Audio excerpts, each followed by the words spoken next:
Protesters who threw the soup on the Van Gogh paintings are going to jail. Isn't that what you wanted? Isn't that what you wanted, America? Isn't that what you wanted, France? Here they are. Just Stop Oil. The sunflowers. Remember these two? They were just two young women who want to make the world a better place. And the argument too is that isn't this art? Isn't this performance art? Isn't this somehow in the tradition, keeping in the tradition of art? I think so. Maybe they even made it worth more.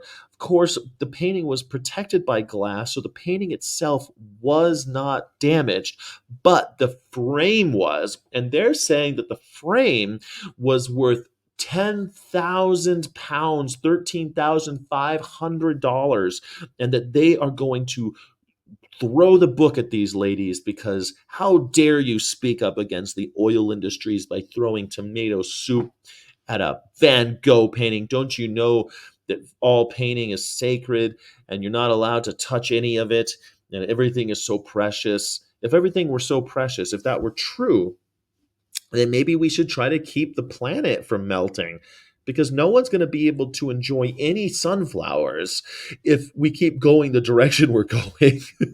There won't be any more sunflowers, real or painted, and there might not be any of us left to enjoy the art of Vincent van Gogh and others. Phoebe Plummer, 23, and Anna Holland, 22, have been jailed at Southwark Crown Court for 2 years and 20 months, respectively, after being convicted of criminal activity when they threw the soup in 2022. They've been in jail for 2 goddamn years. The painting, they say, is worth $97 million. Why are paintings worth so much money? Like the fact that they put these price tags on this is just so. I'm sure that Vincent did not feel this way about his paintings. God, it's so gross to me. It's just so gross. These capitalists. It was protected by a glass cover, but $13,000 worth of damage. The activists denied damaging the property. They deny it. The Greenpeace authors claim that these activists should not receive custodial sentences for an act that connects entirely to the artistic canon. A Pollock-esque splatter across a mustard yellow drooping blooms, a sight to behold. It is a sight to behold. I thought it was a sight to behold. This is a great picture. I mean, this is something that people are going to be talking about for years. Hey, do you remember that time? Our grandkids are going to be remembering this. It'll be like, hey, remember when nobody did anything about the climate crisis and using oil? And we could say, yeah, somebody did. They did. They threw soup at the thing and they try to get everyone's attention to just stop using oil. What'd they do? Well, they put them in jail. They put them in jail. They put them in jail? Yeah, they put them in jail. You're not allowed to make people think about stuff. Art can be and frequently is iconoclasm. And the letter to the authors said, these are various avant-garde practices. In the 50s, for example, Robert Rauschenberg erased a drawing by Willem de Kooning, and half a century later, Jake and Dinos Chapman rectified rare prints of Goya's Disasters of War. Some of these destructive interventions are now venerated in museums around the world. Bartleby. Anyway, they're probably going to throw all the other ones in jail too. They were just let's see, all these were they're all going to jail. Everyone's going to jail.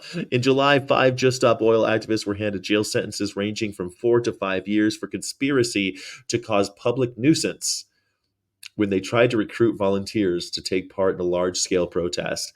Conspiracy to cause public nuisance. I think the oil companies are causing lots of public nuisance. Maybe we should be putting them in jail. Put the CEO of Chevron in jail. He's causing a public, in fact, he's conspiring to cause public nuisance. Every time they poison the water, what happens? They get slapped on the wrist. No one ever goes to jail. They get slapped on the wrist for poisoning all the fish. Like every time there's an oil spill, does anybody go to jail? No one ever goes to jail. They get fined. They don't even have to pay the fine. They get fined, and the company may or may not pay it. They appeal. It's unbelievable to me. Holy shit. You and I end up picking up the bill of all the cleanup. You and I have to clean it all up. You and I have to pay it up the second time when they deduct everything from their taxes as business expenses by their with their floors of CPAs. It is a beautiful painting though. I'm a huge Vincent van Gogh fan. But again, undamaged. Undamaged. The authors of the recent open letter said that Just Stop Oil actually will inevitably enrich the story of social meaning behind the sunflowers. It will be remembered, discussed, and valued in itself as creative and incisive work. Totally true. Van Gogh said, "What would life be if we had no courage to attempt anything?" I'd like to think that Van Gogh would be one of those people who knows we need to step up into civil disobedience and nonviolent direct action. There you go. Well, that's it. The frame was not damaged enough to warrant further restoration. It is still deemed worthy to encase a precious, priceless work of art. I intended to shine a light on the crisis and not the cost of living crisis.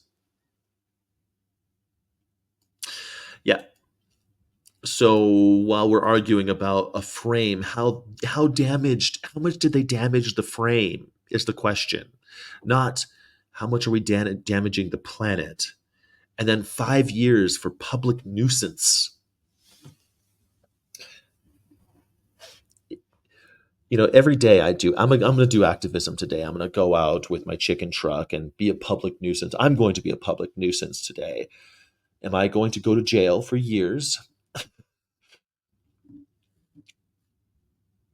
We're supposed to have the first. This isn't the United States, but you're supposed to have a democracy, and democracy is conversation. This is how conversations happen. We have to listen to each other, even though we don't like what the others say. We have to audi anderem partem. That's it's the oldest one of the oldest axioms in Latin because they had this idea of democracy. And a democracy is different from a dictatorship, right? A dictator tells you what to do, and that there's no conversation. This is what gets done. And a democracy relies on exchange of information. It relies on bold acts to get noticed. If not, then humanity's doomed. Humanity's doomed without people like this. Even if they had destroyed the painting, I would still say, great. I would still probably say, oh, Bartleby, oh, humanity.